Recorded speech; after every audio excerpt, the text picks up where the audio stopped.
हम जो सोचते हैं जब वैसा ना हो तो निराशा आ जाती है, चाहे हम कितने भी प्रार्थना करने वाले व्यक्ति हैं।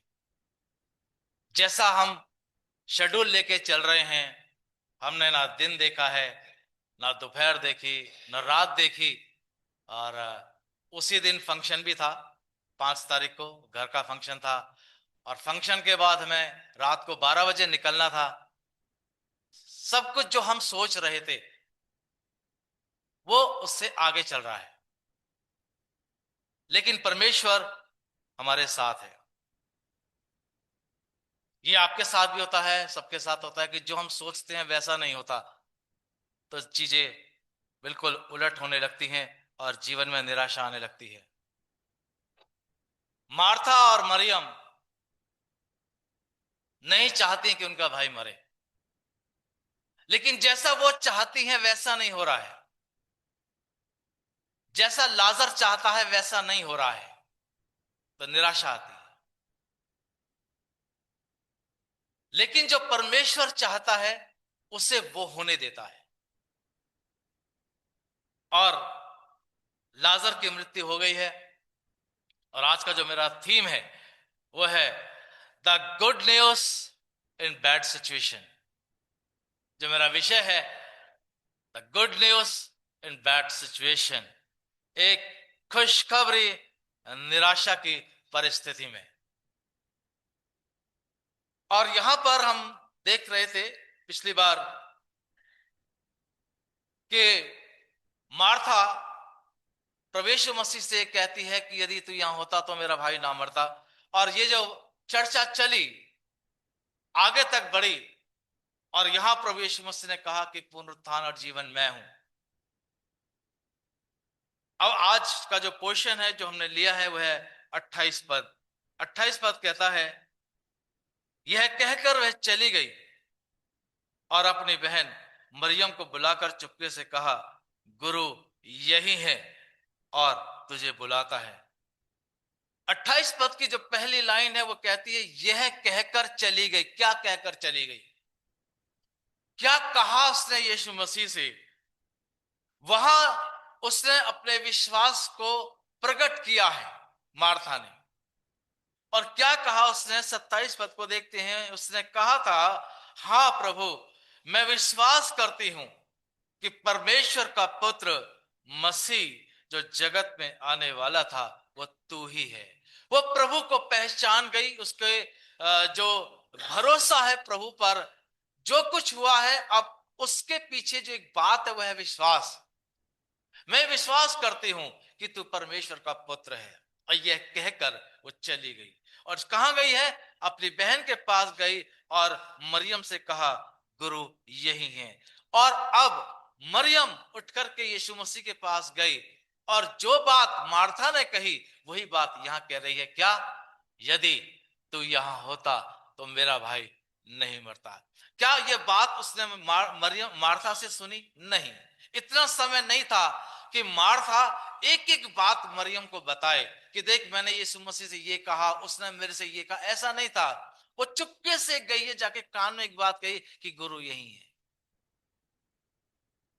हमारी परिस्थिति में आज जो हमारा भाई मर गया है, हम जो रो रहे हैं, हम जो परेशान हैं अपने भाई की वजह से, और परिवार और रिश्तेदार और अड़ोस पड़ोस के लोग जो हमारे दुख के समय में हमारे साथ शामिल हैं, ऐसी परिस्थिति में आज गुरु हमारे बीच में आ पहुंचा है।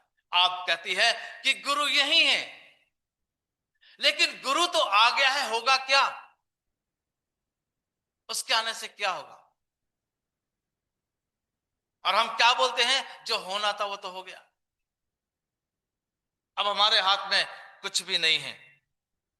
और मेरा जो थीम है, good news in bad situation, एक खुशखबरी है इन निराशा की परिस्थिति में। वो क्या है? आगे वो कहती है, जब वो गई, 29 पद में कहती है, वह सुनते ही तुरंत उठकर उसके पास गई। और 30 पद, यीशु भी गांव में नहीं पहुंचा था, परंतु जिस स्थान पर वहां मार्था से उससे भेंट की थी, तब जो यहूदी उसके साथ घर में थे उसे शांति दे रहे थे। देखकर मरियम को तुरंत उठ के बाहर गई है, यह समझे कि कब्र पर रोने को जाती है तो उसके पीछे हो लिए। तब मरियम वहां पहुंची जहां यीशु था, उसे देखते ही उसके पांव पर गिर पड़ी और कहा, हे प्रभु, यदि तू यहां होता तो मेरा भाई ना मरता। अब वो गई। मरियम इससे पहले भी प्रभु यीशु मसीह के पैरों पे गिरी है। मरियम, ये वो मरियम है जो यीशु मसीह के पैरों पर इत्र डालती है और अपने बालों से पोंछती है। और जो लोग हैं, जो चर्चा जो चल रही है वहां पर, उसकी नहीं हो रही है जो वहां है, परंतु जो चर्चा का विषय वो है जो वहां नहीं है। Listen carefully. हमारी बातचीत के अंदर जो नहीं होता हम उसकी बुराई करते हैं, हम उसकी चर्चा करते हैं जो नहीं होता। अगर किसी परिवार में कोई घटना घट जाए जो नहीं है, जिसको वहां होना चाहिए और जो नहीं है, उसकी चर्चा की जाती है। देखो, बेटे को यहां होना चाहिए था, देखो बेटी को इस समय यहां होना चाहिए था, देखो बहू को इस समय यहां होना चाहिए था। आज वो नहीं है, और जो नहीं है उसकी चर्चा हो रही है। कौन नहीं है? यीशु मसीह को जो यहां होना चाहिए था। जैसे ही उसे यह समाचार मिला कि लाजर बीमार है, जिससे वो बहुत प्यार करता है, उसे यहां होना चाहिए था। मार्था जो उसकी सेवकाई में उसे सपोर्ट करती है, उसके लिए खाना बनाती है, अपने घर के द्वार खोलती है, ऐसे व्यक्ति को यहां होना चाहिए था। मरियम, जिसने यीशु मसीह के लिए इत्र बहा दिया और इत्र से उसके पैरों पर डालकर अपने बालों से पहुंचा, एक ऐसी औरत जो यीशु मसीह के पैरों को अपने बालों से पहुंचती है, क्या ऐसे समय में उसको नहीं होना चाहिए? होना चाहिए था। क्यों उसने डिले किया है? और एक गीत हम गा रहे थे, जीवन मुक्ति ले लो ना नारी प्रियो। हम सबको परमेश्वर ने जीवन दे दिया है, हम जीवित हैं, लेकिन मुक्ति पाए हुए कितने हैं? जीवन मुक्ति ले लो नर नारी। जीवित है, जीवन दे दिया है, सांसें चल रही है, धड़कन चल रही है, जीवित हैं, लेकिन मुक्ति प्राप्त करने वाले कितने हैं? मुक्ति कितने लोगों को मिली है? और इसलिए उसकी चर्चा की जा रही है, क्योंकि ये परिवार के बहुत निकट सगा संबंधी, उनके परिवार का हिस्सा है। कौन? प्रभु यीशु मसीह। इसीलिए उसकी चर्चा हो रही है। तभी दुख होकर के या परेशान होकर के उन्होंने ये, एक बहन ने कहा, तू यहां होता तो वो ऐसा नहीं होता। देख, लोग भी यही कह रहे हैं, लोग भी तो यही कह रहे हैं कि देखो अगर वो यहां होता। क्या कह रहे हैं लोग? आइए पढ़ते हैं, वर्ष 37 37 पद में कहता है, परंतु उनमें से कुछ ने कहा, क्या यह जिसने अंधे की आंखें खोली यह भी ना कर सका कि यह व्यक्ति ना मरता? क्या यह बीमार को चंगा नहीं कर सकता? मेरे प्रियो, कई बारी ऐसा लगता है और ऐसा हम महसूस करते हैं, क्योंकि हम प्रभु के लिए कुछ कर रहे हैं।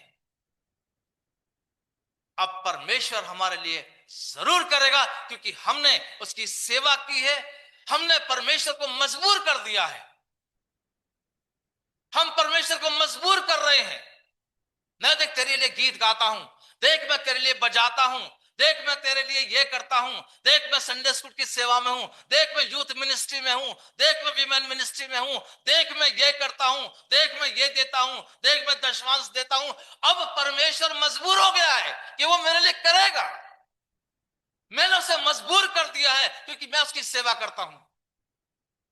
हाँ, मार्था सेवा करती है, हाँ मरियम सेवा करती है, लाजर सेवा करता है। तो क्या उन्होंने परमेश्वर को मजबूर कर दिया कि जब हम कहेंगे तू आएगा? ऐसा लगता है मैं खुदा की सेवा करता हूं, मैं परमेश्वर को मजबूर कर रहा हूं, मैं प्रभु की सेवा करता हूं। मेरी वाइफ बीमार है, मैं यहां परमेश्वर का वचन दे रहा हूं। Good news in bad situation. एक तरफ वाइफ की तरफ ध्यान जाता है, मैं चर्च आने के लिए तैयार हो रहा हूं, मेरी वाइफ बीमारी के बिस्तर पर है। मेरे प्रिय, क्या मैंने परमेश्वर को मजबूर कर दिया? आज मेरी वाइफ को चंगाई पानी चाहिए, तुझे भवन में जाना चाहिए, क्योंकि मैं खुदा का सेवक हूं। मैं खुदा को मजबूर नहीं कर सकता। और हम में से कोई भी खुदा को मजबूर नहीं कर सकता कि तू मजबूर हो जाएगा क्योंकि मैं तेरी सेवा में हूं। नहीं, ऐसा नहीं होता है। वो इसलिए मजबूर नहीं है कि जब मरियम ने, मार्था ने कहला भेजा कि आजा, हमारा भाई बीमार है और वो मरने पर है, तुझे आना होगा। नहीं प्रियो, हम खुदा को मजबूर नहीं कर सकते, परंतु हमें परमेश्वर परिस्थिति में जाने देता है। इसलिए नहीं कि हम मजबूर हो जाएं, परंतु इसलिए कि हम मजबूत हो जाएं, हम मजबूत हो जाएं। इसलिए कभी ऐसा ना सोचा कि मैं खुदा के लिए करता हूं, खुदा मेरी प्रार्थना को मेरे इच्छा के अनुसार वो मेरे जीवन में काम करेगा। ऐसा नहीं है, ऐसा नहीं है। परमेश्वर हमें मजबूत करना चाहता है।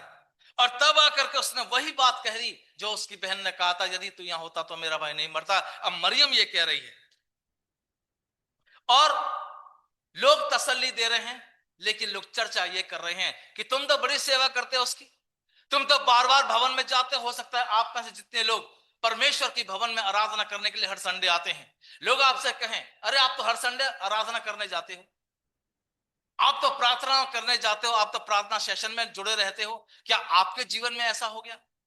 क्या आपके परिवार में भी ऐसा हो गया है? लोग इस प्रकार की बातें कर सकते हैं। मार्थ और मरियम के साथ लोग कह रहे हैं कि तुम तो बड़ा यीशु मसीह की सेवकाई में हाथ बटाते हो, वो तो नहीं आया, तुम्हारे घर में आज ही बीमारी है और तुम्हारा भाई मर गया है, कैसा सेवक है? इस प्रकार की बातों से प्रियो बचना। लोग हमें निराशाओं में, हमारी निराशाओं में लोग हमें निराश करते हैं, ये लोगों की फितरत है, उनका स्वभाव है। हमें तसल्ली देते नहीं है, परंतु शायद हमें और निराश करते हैं। आपको मजबूत होना है। और फिर क्या हुआ? वर्स 33, जब यीशु ने उसको और उन यहूदियों को जो उसके साथ आए थे रोते हुए देखा तो आत्मा में बहुत ही उदास हुआ और व्याकुल हुआ। जिसकी चर्चा हो रही है, यीशु क्यों नहीं आया, एक बड़ा क्वेश्चन है। अब वो आ गया है, अब वो मरियम को रोते हुए देख रहा है और उसके साथ और भी लोग उसके रो रहे हैं। उनको रोता हुआ देखकर यीशु बहुत व्याकुल हो गया है। जिनसे वो बहुत मोहब्बत करता है वो व्याकुल है, वो परेशान है, वो रो रहे हैं। और उनको रोते हुए देख करके ये जीवन देने वाला, मुक्ति देने वाला, वो उन अपनी आत्मा में व्याकुल हो गया है, वो परेशान हो गया है। ये क्या है कि जो परमेश्वर का पुत्र है वो इंसान है, वो मनुष्य भी है, रोने वालों के साथ व्याकुल हो गया है, परेशान, उदास हो गया है। और जब वो उदास हो गया है, 34 पद, और कहा तुमने उसे कहां रखा है? उन्होंने उससे कहा हे प्रभु चल कर देख ले। बाइबल की सबसे छोटी वर्ष कौन सी है? कौन सी वर्ष है? यूहन्ना 11 उसका 35 पद। यीशु रोया, अद्भुत। जिसके लिए यह कहा जा रहा था कि वो आया क्यों नहीं, उसने लाजर को चंगा क्यों नहीं किया, तुम्हारी प्रार्थना को उस समय उसने क्यों नहीं सुना, जिसके बारे में चर्चा हो रही है, अब उसके बारे में चीजें बदल रही हैं। यीशु रोया। क्यों रोया? जिसने मार्था से कहा था कि पुनरुत्थान और जीवन मैं हूं, जिसने यह कहा कि जो मुझ पर विश्वास करेगा वो कदापि ना मरेगा और जो मर भी जाए फिर जी उठेगा, वो रोया है। जो ये कहता है कि तेरा भाई जीवित हो जाएगा, वो रो रहा है। जिसने इंसान को अपनी शक्ल और सूरत में बनाया है वो रो रहा है। जो जीवित रखने की सामर्थ्य रखता है वो रो रहा है। जो आश्वासन दे रहा था कि तेरा भाई जीवित हो जाएगा वो रो रहा है। क्यों? क्यों रोया है?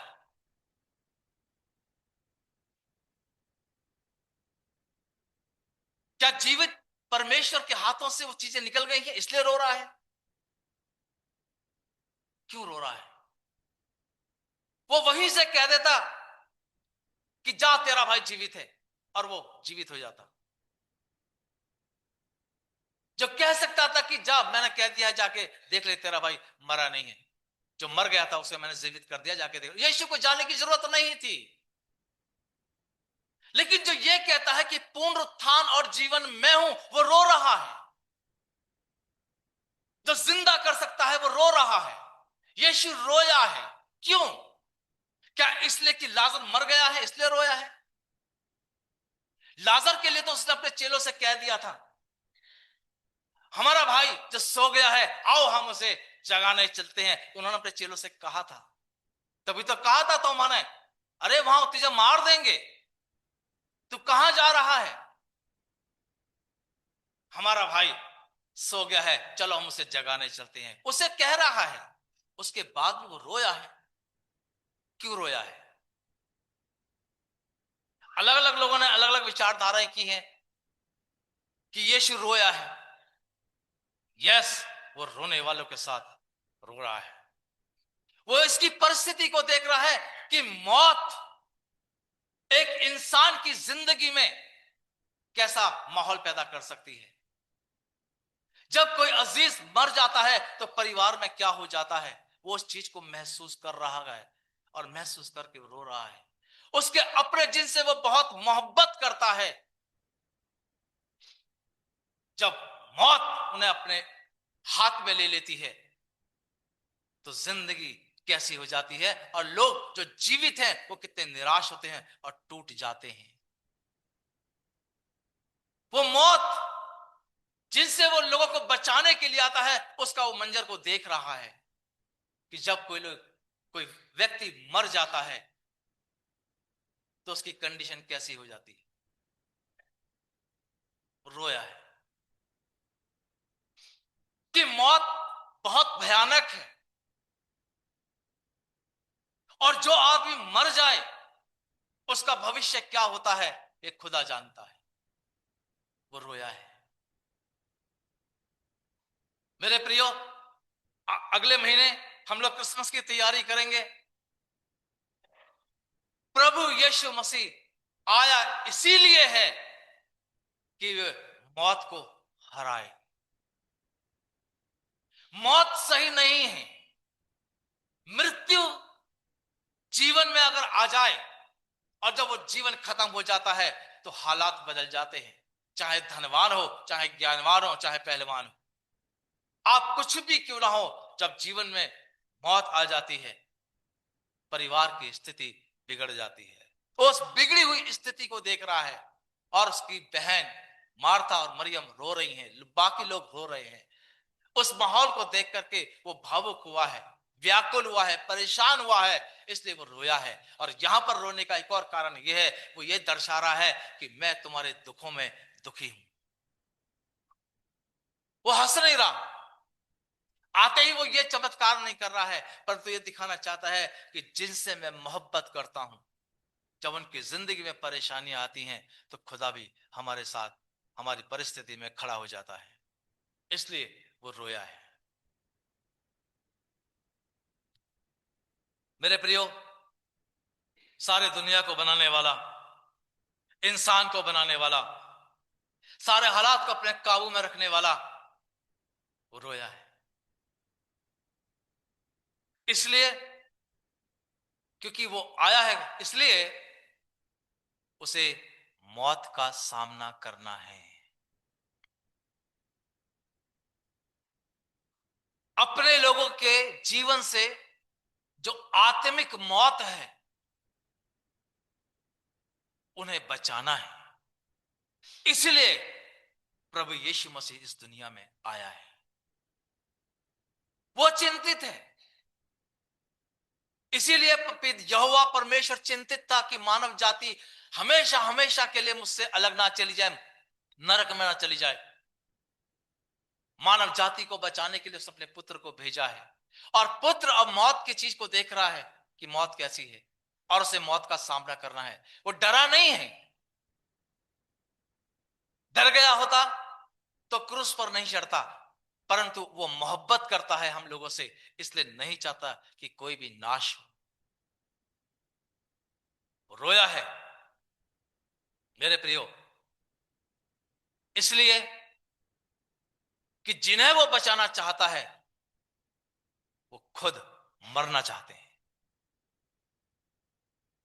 जिनके लिए उसने लहू बहाया है वो खुद लापरवाह है। जिनसे वो बहुत मोहब्बत करता है वो अपने जीवन के प्रति बिल्कुल भी गंभीर नहीं है। आज उसका रोना ये, जिनके लिए उसने कुर्बानी दी है, आज वो मौत से डरना नहीं चाहते परंतु मौत को गले लगाना चाहते हैं। वो इसलिए रोया है, आज भी वो दुखी होता है कि मेरे नाम के कहलाने वाले, मसीह कहलाने वाले, मेरे नाम का बपतिस्मा लेने वाले, मेरी चुनी हुई कौम अपने ही जीवन से और अपने ही कामों से वो मौत को बुलावा दे रहे हैं। कौन सी मौत? शारीरिक भी हो सकती है और आत्मिक भी हो सकती है। शारीरिक ये हो सकती है कि शायद आज भी हम अपने शरीर के प्रति लापरवाह हैं। जो चीज हमारे शरीर के लिए हानिकारक है उन्हें हम गले लगाते हैं, इसलिए वो रोता है। हमें मालूम है जिन चीजों के द्वारा सेवन करने से हमारा शरीर नुकसान पा सकता है, बर्बाद हो सकता है, जो हमारे शरीर के अंदर की चीजें खराब हो सकती है, खोखली हो सकती है, लोग उनके ऊपर पैसा खर्च करता है और उन्हें स्टैंडर्ड की बातें करता है, इसलिए आज भी वो रोता है। ये वही लोग हैं, ये वही लोग हैं जो प्रभु बोझ भी लेते हैं और दूसरे प्याले भी लेते हैं। ये वही लोग हैं, इसलिए वो रोता है। जो अपने शरीर को खुद बर्बाद कर रहे हैं वो इसलिए रोता है। मेरे प्रियो, वो वहां पर केवल लाजर की मौत की वजह से नहीं रोया था, परंतु इसलिए रोया है वो वहां पर कि वो उनके दुखों में शामिल है और इस बात को दर्शाता है कि वो परमेश्वर भी है और वो मनुष्य भी है। आगे वर्स 36, तब यहूदी कहने लगे, देखो वह उससे कितना प्रेम रखता है। जी हां, वो लाजर से बहुत प्यार करता है। और मैंने पहले ही बताया था आपको कि वो लाजर को केवल चंगाई नहीं देना चाहता, वो चंगाई तक सीमित नहीं है, परंतु वो लाजर को मृतकों में से जिलाना चाहता है। ये बड़ी गवाही है मेरे प्रियो। हम छोटी छोटी बातें हमारे जीवन में होती हैं, हम उनकी गवाही नहीं देते हैं, लेकिन जो बड़ी बड़ी बातें हमारे जीवन में हो जाती हैं हम उनकी गवाही देते हैं। कभी किसी ने नहीं कहा कि मेरा सर दर्द था, मैंने प्रार्थना करी और मैं ठीक हो गया है। हो सकता है आपने दवाई ली, हम भी मेडिसिन लेते हैं जब शरीर में तकलीफ होती है, लेकिन गवाही वो है जो वेंटिलेटर से, आईसीयू से बाहर आ गया हो, वो गवाही है। जिसने कहा हो, डॉक्टर्स ने जवाब दे दिया था कि इसका कुछ नहीं हो सकता है, गवाही वो है यहां पर लोग जो वेंटिलेटर से आए, आईसीयू से बाहर आए, जिन्होंने डॉक्टर ने कह दिया था यदि आधे घंटे पहले, 1 घंटे पहले आप नहीं आते तो कुछ भी हो सकता था, वो लोग यहां पर बैठे हैं। आपके अजीज यहां पर होंगे। डॉक्टर ने जवाब दे दिया था। रात एक बहन से मिल रहे थे, वो यही कह रही थी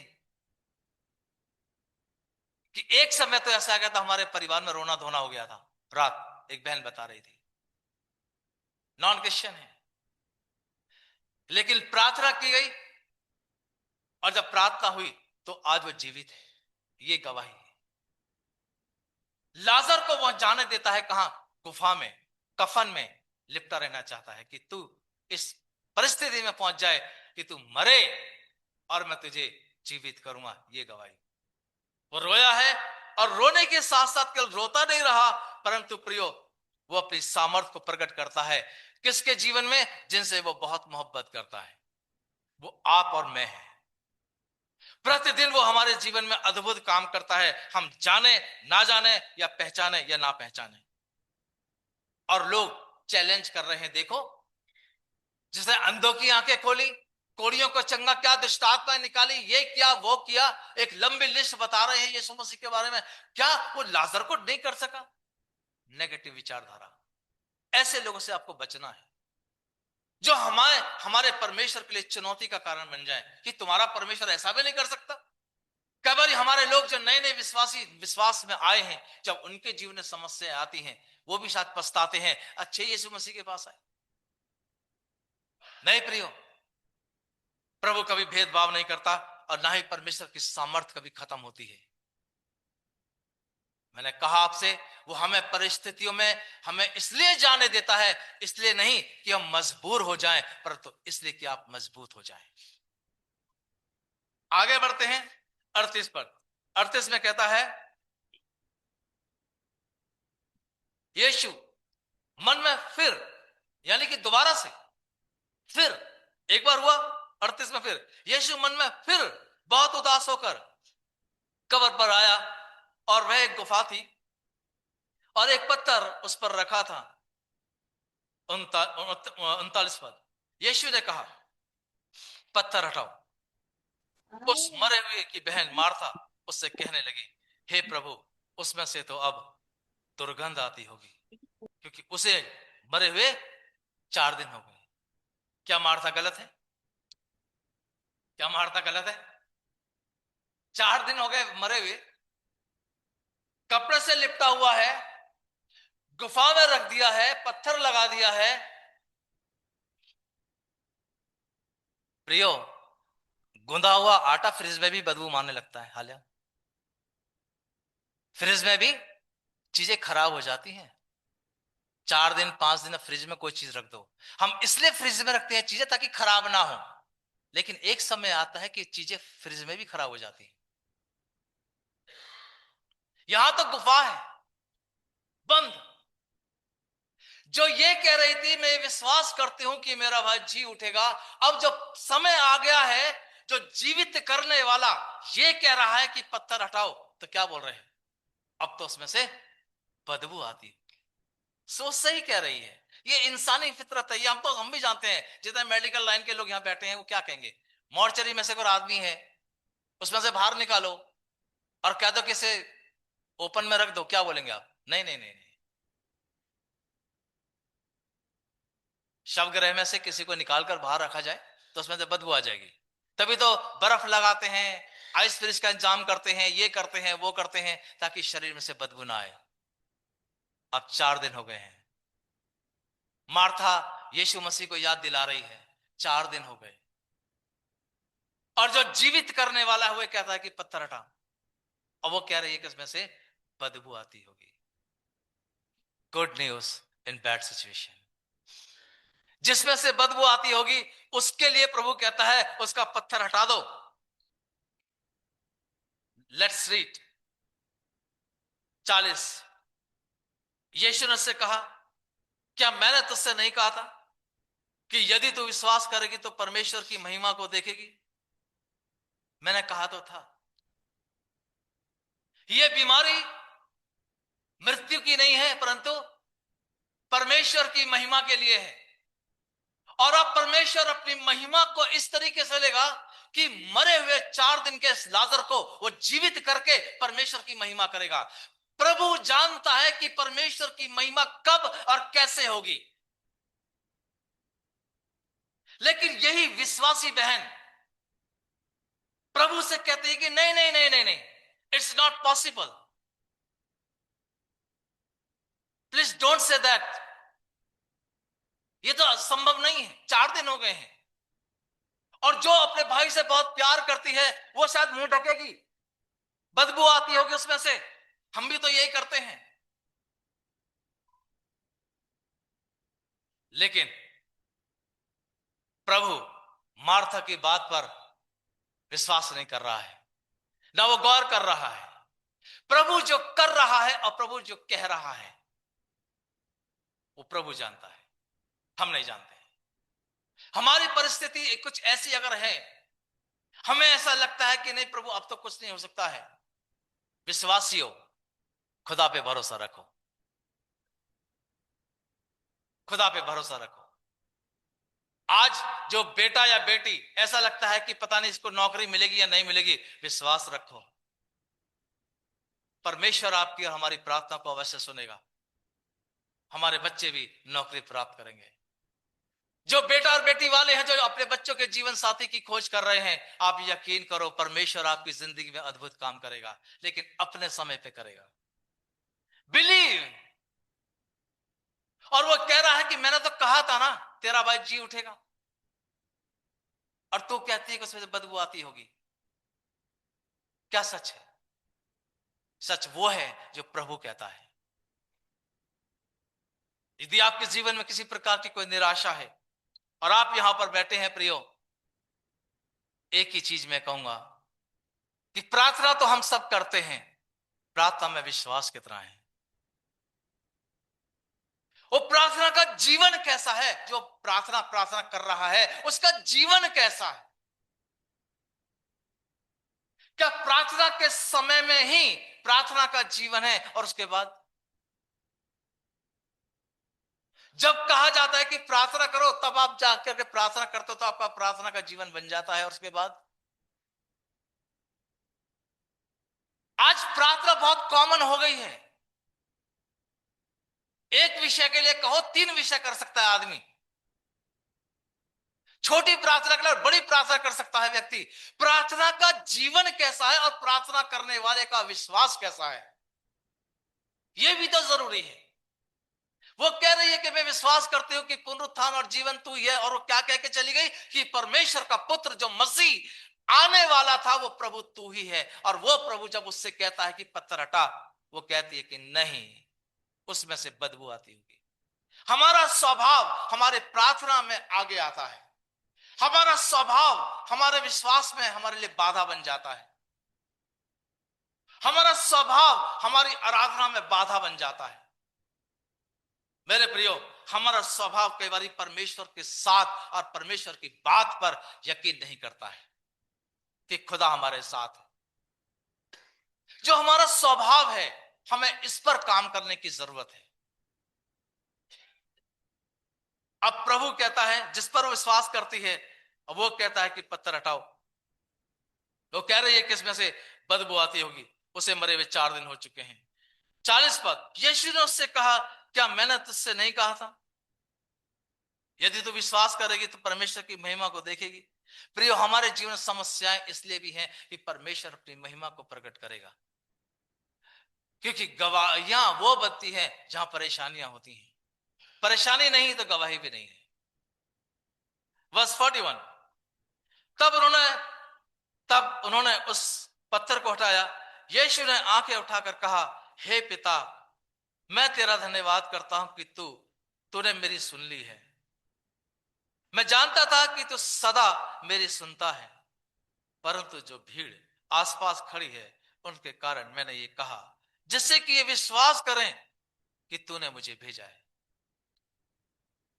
क्या जो मैं कह रहा हूं, मैं जो इनके बीच में रहता हूं, मैं जो तेरा वचन इनके बारे में बताता हूं, मैं जो स्वर्ग की बातें करता हूं, मैं अनंत जीवन की जो बातें करता हूं, प्रभु परमेश्वर पिता इस भीड़ की आंखों को खोल और इनके कानों को खोल। मैं तो हमेशा जानता हूं पिता पुत्र की सुनता है और पुत्र पिता की सुनता है। उनका रिलेशन है, पिता पुत्र का रिलेशन, यीशु मसीह और यहोवा का रिलेशन है। वो जानते हैं एक दूसरे के बारे में। लेकिन मानव जाति की वजह से, अविश्वासियों की वजह से, इनके जीवन में जो अभी तक पाप विद्यमान है, प्रार्थना है, पाप भी है, चर्च भी है और संसार भी है, विश्वास भी है, अविश्वास भी है। ऐसे लोग जो खुदा तेरी परस्तिश करते हैं, तेरे पे विश्वास करते हैं, लेकिन पूरी रीति से जिनको बदल जाना चाहिए था वो अभी तक नहीं बदले हैं। इसलिए मैंने प्रार्थना की है। क्या? पुत्र पिता से प्रार्थना कर रहा है, किसके लिए? लोगों के लिए। इनके लिए मैं कह रहा हूं।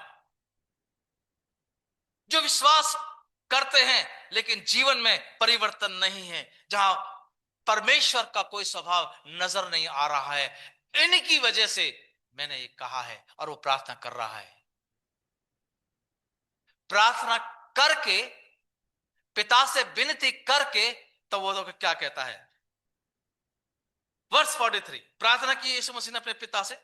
43, यह कहकर, यानी कि प्रार्थना करके, उसने बड़े शब्द से पुकारा, हे लाजर निकला। जो मर गया था वह कफन के साथ हाथ पांव बंधे हुए निकल आया, और उसका मुंह अंगोछे से लिपटा हुआ था। यीशु ने उससे कहा कि उसे खोल दो और जाने दो। अद्भुत, अद्भुत।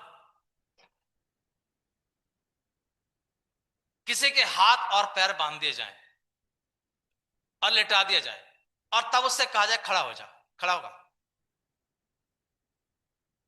हाँ जी, हाथ पैर टाइटली बांध के, अब उससे कहा जाए खड़ा हो, खड़ा हो सकता है। कोशिश करने पर भी वो गिर जाएगा। यहां तो मुंह, नाक, आंख, सब कुछ बंधा हुआ है। नाकों में कॉटन लगी हुई है, कानों में, मुंह पे, सब जगह, जहां मुर्दे के साथ जो हुआ है। और मरा हुआ सुनेगा? मरा हुआ क्या, यहां तो हमारे जो जीवित है वो नहीं सुनते। हम अपने बच्चों से कुछ कहते वो नहीं सुनते, और प्रभु परमेश्वर जीवन देने वाला मुर्दे से कहता है, हे लाजर निकला। कैसे संभव है, कैसे संभव है? कोई ना कोई सहारा चाहिए ना उठाने के लिए, उसके बंधन खोले कोई तो कोई। गुफा के अंदर कोई नहीं गया है।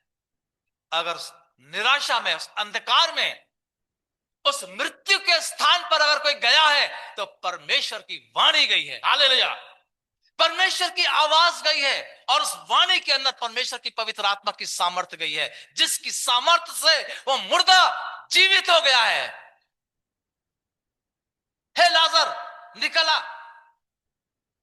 परमेश्वर की वो सामर्थ्य वाणी में होकर के गई है, उसकी सामर्थ्य से वो उठ खड़ा हुआ है। और लाजर बिना किसी के सहारे, केवल परमेश्वर की सामर्थ्य के द्वारा खड़ा हो गया है।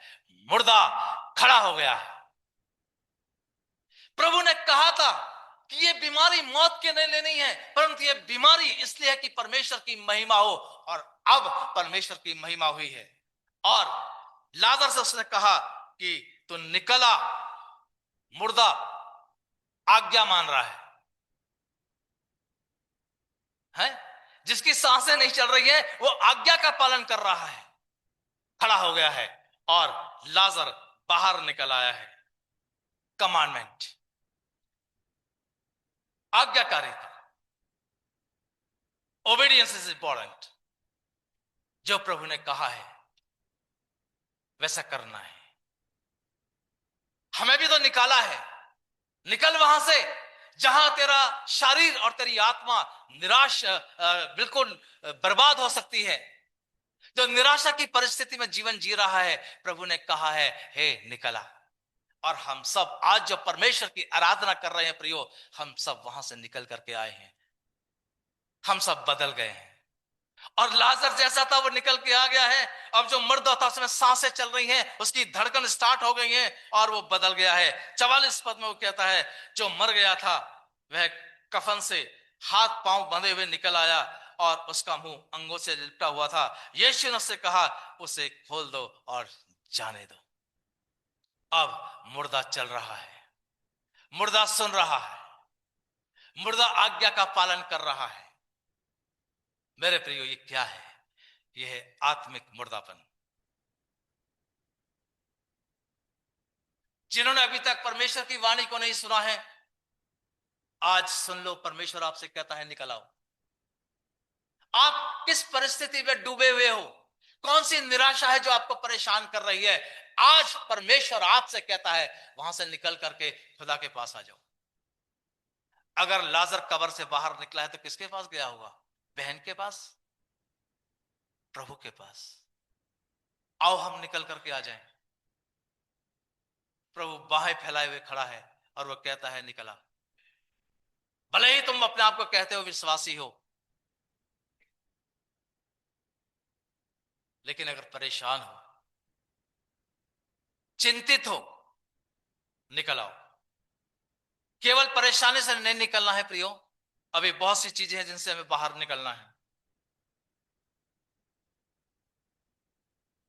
झूठ से बाहर निकलना है, धोखे देने से बाहर निकलना है, अंधविश्वास से बाहर निकलना है, संसारिकता से बाहर निकलना है, और तमाम वो आदतें जो हमारे शरीर को बर्बाद करती हैं उनसे बाहर निकल के आ जाओ। शरीर है तो विश्वास करके परमेश्वर की आराधना में आ सकते हो, और अगर शरीर कमजोर हो गया, बहुत से लोग हैं जो चाहते हैं आराधना करने के लिए परमेश्वर के भवन में आए, वो नहीं आ सकते क्योंकि शरीर कमजोर हो गया है। उन तमाम बातों से, उस स्वभाव से बाहर निकल आओ जहां आदम ने पाप करके परमेश्वर के साथ दूरी बना ली थी। कहीं हमारे स्वभाव और हमारी आदतें हमें हमारे परमेश्वर से अलग तो नहीं कर रही हैं। आज परमेश्वर की वाणी है, लाजर से कहा था तू निकला, हमें भी निकलना है। लाजर जिस पट्टी से बंधा हुआ था, जिस कपड़े से बंधा हुआ था, मुंह हाथ नाक सब कुछ उसका बंधा हुआ था, प्रभु ने कहा इसे खोल दो। ये क्या है? आजादी। आइए हम आजाद हो जाएं। तमाम वो बंधन जिनसे आज हम जकड़े हुए हैं, जो हमें परमेश्वर की महिमा करने से रोकते हैं, जो हमें पाप में डालते हैं, उनसे बाहर निकलो। उनके बंधन से आज आप छूट जाओ। आप जानते हो मेरे बंधन क्या है, मैं कहां बंधा हुआ हूं, किन बातों से बंधा हुआ हूं। प्रभु की वाणी है आज, निकल आओ। लाजर से कहा अब इसे खोल दो और इसे जाने दो। जिन्होंने कब्र में रखा था, अब वो उनमें से उसके बंधन खोल रहे हैं। जो कह रहे थे इसमें से बदबू आती होगी, अब वो उसके गले लग रहे हैं। जो नकारात्मक हो चुके थे, और जब उन्होंने परमेश्वर की सामर्थ को देखा, अपने मरे हुए भाई को जिंदा होते हुए देखा, और वो परमेश्वर की महिमा कर रहे हैं। प्रियो, परमेश्वर की महिमा वो करता है जिसने परमेश्वर की सामर्थ को देखा है, जिसने परमेश्वर को पहचान लिया है, वो परमेश्वर की महिमा करेगा, चाहे जिंदगी में कुछ भी होता रहे। एंड माय थीम, मेरा जो विषय था, good news is the bad situation. एक खुशखबरी है आज आपके और मेरे लिए, और वो खुशखबरी ये है कि अपने बंधनों से आजादी हो जाओ, आजादी पाओ, स्वतंत्र हो जाओ, और स्वतंत्रता के साथ परमेश्वर की परस्तिश करो और पवित्र आत्मा को बुलाओ। और जब परमेश्वर की पवित्र आत्मा की सामर्थ उतरती है, आराधना करने में एंजॉय आता है, हम मजा लेते हैं, आराधना करते हैं, अच्छा लगता है। फिर हमें कोई भी चीज हमें आराधना करने से रोक नहीं सकती है। हमारा स्वभाव बदल जाता है। फिर हम केवल फर्स्ट संडे के क्रिश्चियन नहीं है, हम 4 और 5 संडे में हम परमेश्वर की आके इबादत करने वाले बन जाते हैं। मेरे प्रियो, लाजर जो मर गया था वो जिंदा हो गया है। हम अगर आत्मिक तौर से अभी भी कमजोर हैं, बंधे हुए हैं, या मरे हुए हैं, आज एक खुशखबरी है। खुदावंद आपसे कहता है कि आओ मेरे पास आ जाओ, क्योंकि हमें केवल जीवन ही नहीं चाहिए, परंतु हमें मुक्ति चाहिए। और इसीलिए जीवन और मुक्ति दोनों ले लो नर नारी, हमें मुक्ति भी चाहिए। परमेश्वर इन वचनों के द्वारा हमको बहुत आशीष दे।